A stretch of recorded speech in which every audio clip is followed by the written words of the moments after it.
Hi, tribe. I'm back. It is your mom of three in NYC. Back at you with another video. Hey. Hello. If this is your first time on my channel, my name is Taneza. I'm the mom of three kids living in the heart of New York City. I'm on a journey to read the Bible for the very first time.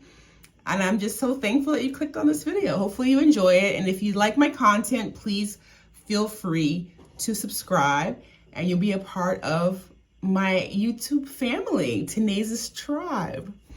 All right, my day ones. Hey, guys, I'm super excited for today's video. Today is a special video. We are in the book of Exodus. Today is day 3 of the book of Exodus. And the plan for today, day 10, that's wild, it's been 10 days, was Exodus chapters 13 through 18. It's a special video today. I'm doing this one in honor of my mom, and you're gonna see why in a few minutes. We're gonna flex the play. I will start with the review of Exodus 13, 14, and then I have a surprise for you guys. All right, so let's go ahead and jump into the text. I'll be reading from the New International Version, the NIV.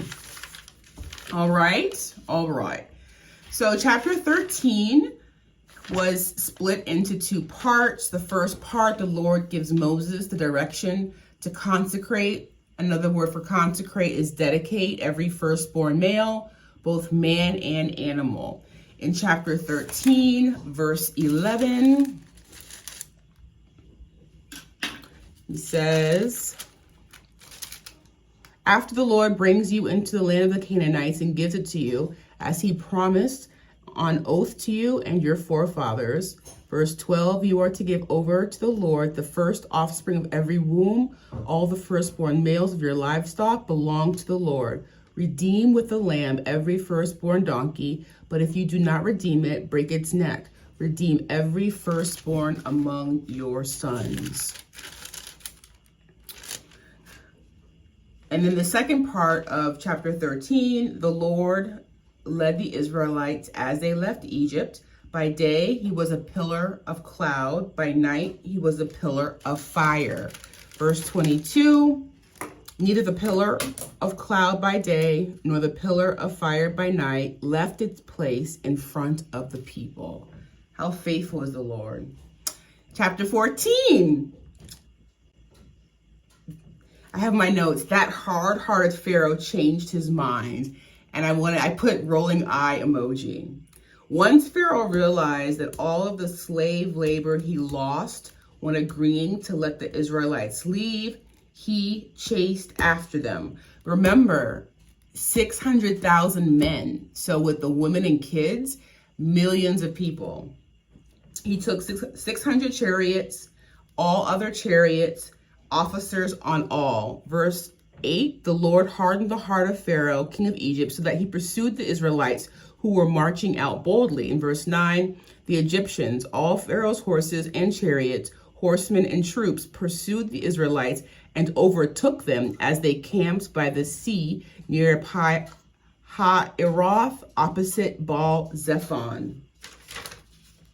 The Israelites see the Egyptians marching towards them and are terrified. In verse 11, they said to Moses, was it because there were no graves in Egypt that you brought us to the desert to die? What have you done to us by bringing us out of Egypt?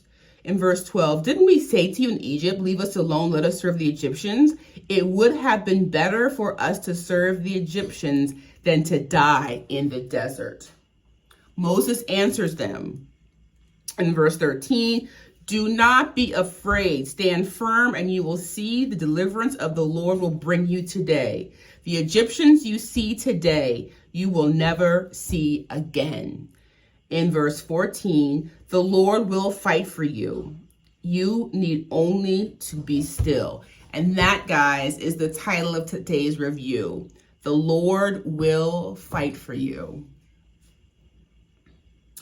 The Lord asked Moses, why are you crying to me? Tell the Israelites to move on. Raise your staff, stretch your hand over the sea, divide the waters. The Israelites will go through on dry land. In verse 17, I will harden the hearts of the Egyptians, so they will go in after them. I will gain glory through Pharaoh and all his army, through his chariots and his horsemen.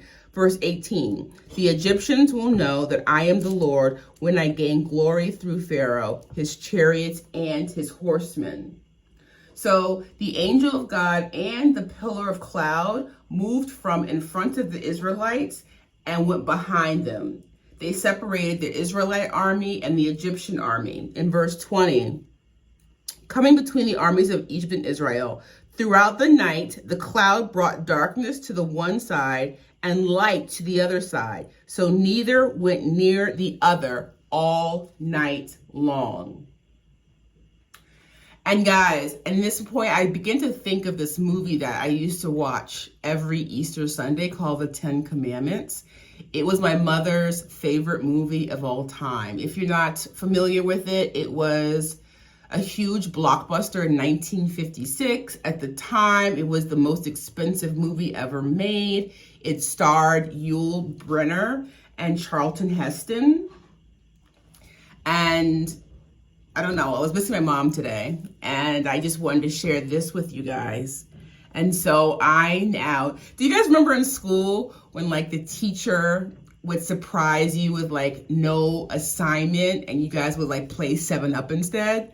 That's what this is. I'm gonna finish my review with this. I want to insert this clip because this is probably, and it's crazy, the special effects of the day may not look as high tech as they are today, but the image I will never forget, and it stayed with me my entire life. So I'm gonna insert the clip from the movie. I found it, I'm gonna insert it now, of Moses leading the Israelites through the Red Sea. All right. Again, the theme of today's review is the Lord fights for us. That's today's inspiration. And so tomorrow I will give a revamped reading schedule for the rest of the week. I just wanted you guys to sit back, relax, and enjoy this. Again, the 10 Commandments, made in 1956, starring Yul Brynner, Charlton Heston. Enjoy this, you guys, and I'll see you in tomorrow's video.